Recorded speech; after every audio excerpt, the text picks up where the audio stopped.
Now students let's continue our topic. देखिए students, आपका यहाँ पे मैंने पढ़ा दिया था रिसोर्सेज बेस्ड ऑन आपका अवेलेबिलिटी तक की हो गया था। अब नेक्स्ट आपको मैं बता रहा हूँ जो रिसोर्सेज आपके डिस्ट्रीब्यूशन पे डिपेंडेंट होती हैं वो कौन सी रिसोर्सेज होती हैं। डिस्ट्रीब्यूशन मीन्स मैंने बताया था आपको जैसे किसी चीज़ को बांटना होता है वो होता है distribution. On the basis of their distribution natural resources can be divided into. Distribution के आधार पर आपका जो नेचुरल रिसोर्सेज हैं, प्राकृतिक संसाधन जो हैं, उनको 2 टाइप्स में डिवाइडेड किया गया है, यूबिक्यूटस रिसोर्सेज और लोकलाइज्ड रिसोर्सेज। यूबिक्यूटस रिसोर्सेज कौन सी रिसोर्सेज होती हैं? देखिए, ubiquitous resources are those resources which can be found everywhere on the earth। ubiquitous resources वो resources होती हैं स्टूडेंट्स जो आपकी अर्थ पे हर कहीं पाई जाती हैं। Example the air which around us, जैसे कि हवा, हमें चारों तरफ देखिए हवा पाई जाती है। And to some extent sunlight as well, और कुछ हद तक हमारे सनलाइट भी हमको डेली दिखाई देता है, ठीक है। फिर है और हर जगह पाया जाता है आपका लोकलाइज्ड रिसोर्सेज। लोकलाइज्ड रिसोर्सेज वो रिसोर्सेज होती हैं जो कि केवल किसी पर्टिकुलर रीजन में पाई जाती हैं, किसी पर्टिकुलर, जैसे कि मिनरल, जैसे आयरन है, आपका लोहा हर रीजन में तो पाया नहीं जाता कि हर जगह पाया जाता हो, कुछ ही स्पेशल रीजन्स में पाया जाता है ना, ठीक है। जैसे आपका पेट्रोल है, ज़्यादा कुछ ही रीजन में पर्टिकुलर पाया जाएगा। कोल है, कोल भी आपका कुछ रीजन में पाए जाते हैं कि नहीं पाए जाते हैं, इस तरीके से। तो इनको हम बोलते हैं लोकलाइज्ड रिसोर्सेज। अब स्टूडेंट नेक्स्ट आता है आपका man made resources. Man made resources वो होती हैं जिनको मनुष्य बनाता है, मतलब हम लोगों के द्वारा जो रिसोर्सेज बनाई जाती हैं उन्हें मैन मेड कहते हैं। अब तक हम किन के बारे में पढ़ रहे थे? वो रिसोर्सेज जो नेचुरल रिसोर्सेज होती हैं, यानी अब तक हम स्टूडेंट्स पढ़ रहे थे आपका नेचुरल रिसोर्सेज के बारे में। Now we are going to read about man made resources. Some resources are found on earth but are not natural resources. कुछ रिसोर्सेज जो कुछ संसाधन हैं वो अर्थ पर, मतलब पृथ्वी पर पाए जाते हैं, लेकिन वो प्राकृतिक संसाधन नहीं होते, लेकिन वो नेचुरल रिसोर्सेज नहीं होते। They are man made resources. वो रिसोर्सेज जो होते हैं वो मैन मेड रिसोर्सेज होते हैं, उनको मनुष्य ने बनाया होता है। They are created by man using his skill and technology from natural substance after transforming their form, shape, composition and level of utility। देखिए, ये जो हैं मैन के द्वारा बनाए जाते हैं। मैन अपनी स्किल, अपनी टैलेंट से और टेक्नोलॉजी के यूज़ से, जो उसको नेचुरल सब्सटेंसेस, ठीक है, नेचुरल सब्सटेंसेस से अपनी स्किल और टेक्नोलॉजी की हेल्प से वो इनको बनाता है रिसोर्सेज को। और कैसे? उसका पहले उसके फॉर्म, उसके रूप को बदलता है, उसके शेप को बदलता है, उसका कॉम्पोजिशन बदलता है, जिस चीज़ से मिला बना है वो बदलेगा, और उसके यूटिलिटी, उपयोगिता का जो स्तर है वो बदलता है। उसको बदलने के बाद ही वो आपका नेचुरल रिसोर्स को मैन मेड रिसोर्स में चेंज कर पाता है। बेसिकली साधारणतया it is the level of technology along with government policies and economic political social setup that helps in generating man made resources. Basically ये आपका टेक्नोलॉजी का level होता है। इतना ज़्यादा टेक्नोलॉजी आज आपकी बढ़ गई है, और इसके साथ ही गवर्नमेंट पॉलिसीज़, जो ये सरकार नई नई नीतियाँ लागू करती है, आपका आर्थिक, राजनीतिक और सामाजिक ये अब जो आपका सेटअप है, यही हेल्प करती है मैन मेड रिसोर्सेज को जनरेट करने में, बनाने में।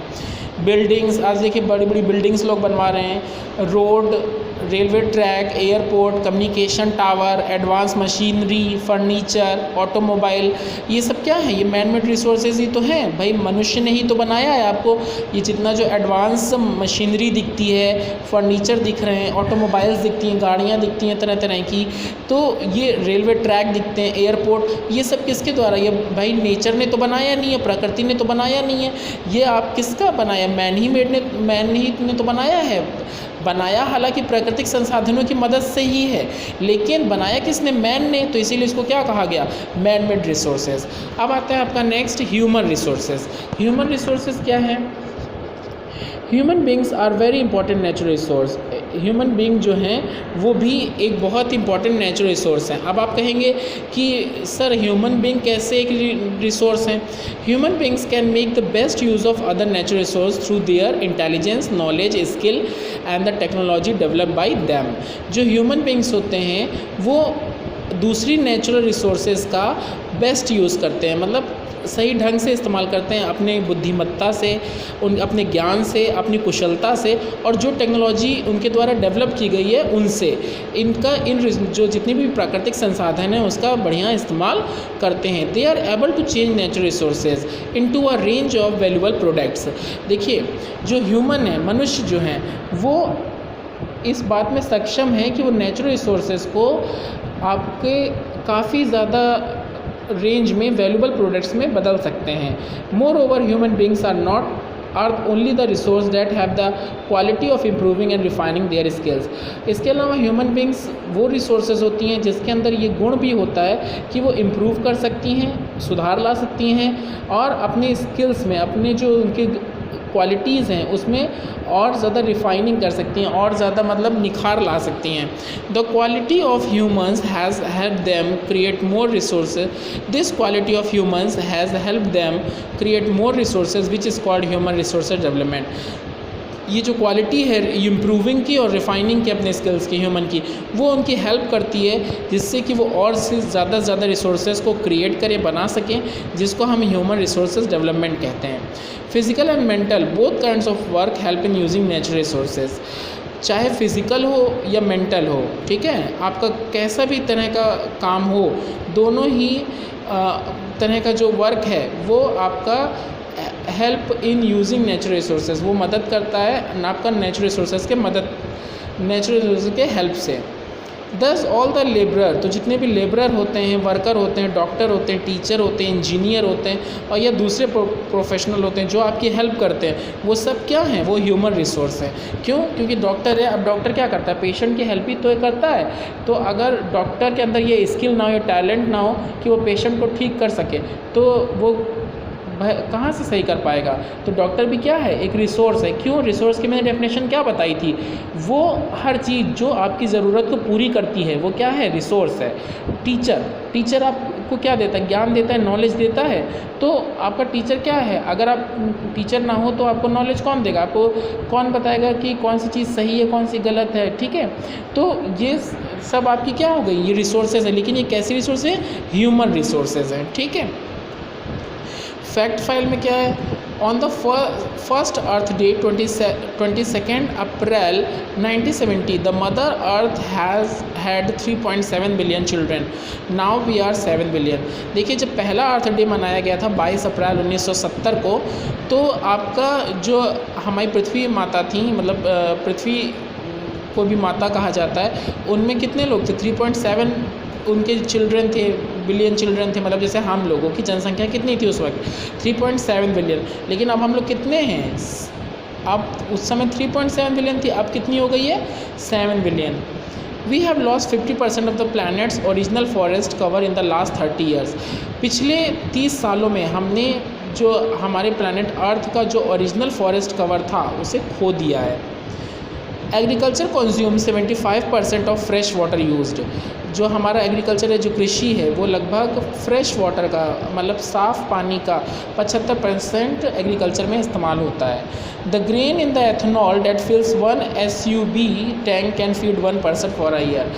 आपका एथनॉल में जिस ग्रेन का, जो अनाज का इस्तेमाल होता है, वो जो आपका एक SUB टैंक तक भर सकता है, जिसको जो कि एक SUV टैंक भरता है, ठीक है, वो एक पर्सन को 1 साल तक भोजन खिला सकता है। फीड माने भोजन दे सकता है।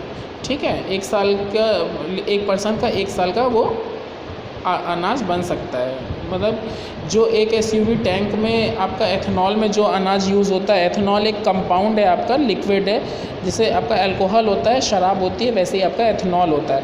ठीक है, तो उसको बनाया जाता है आपका ये अनाज वगैरह से, जो बारले वगैरह होती है, जब सड़ जाती है तो इनसे आपका ये बनाया जाता है। ठीक, तो इस जो SUV टैंक होता है, जो इसमें अनाज यूज़ होता है, उसको फिल करने में जितना अनाज यूज़ होता है, वो पूरे साल भर के किसी एक पर्सन को उतना अनाज जो है वो भोजन दे सकता है, मतलब उसको फीड कर सकता है। फीड मतलब उसको भोजन खिला सकता है। If other nation consume resources at the rate of United State, we had need 6 planets to meet their demand. अगर दूसरे नेशन, दूसरे राष्ट्र जो हैं वो रिसोर्सेज को यूनाइटेड स्टेट्स की तरह कंज्यूम करना शुरू कर दे, जैसे यूनाइटेड स्टेट्स में इन रिसोर्सेज का इस्तेमाल होता है उस तरीके से शुरू कर दें कंज्यूम करना। कंज्यूम माने होता है उपयोग करना, किसी चीज़ का उपभोग करना। जिस तरह से यूनाइटेड स्टेट्स में रिसोर्सेज का इस्तेमाल होता है उस दर से, उस रेट से अगर कंज्यूम करना शुरू कर दें अगर दूसरे नेशंस, तो हम we had need 6 planets to meet their demand. तो हमें कितने प्लैनेट्स की ज़रूरत पड़ जाएगी? 6 प्लैनेट्स की, मतलब 6 ऐसे प्लैनेट्स की ज़रूरत पड़ेगी जो टू मीट देयर डिमांड, जो उनकी ज़रूरतों को पूरा कर पाएँ। ठीक है, यहाँ पे स्टूडेंट्स आपका फैक्ट फाइल भी कंप्लीट हो गई है। Students, I hope all are understand very well. If you have any problem then you can ask me. Okay, now thank you class.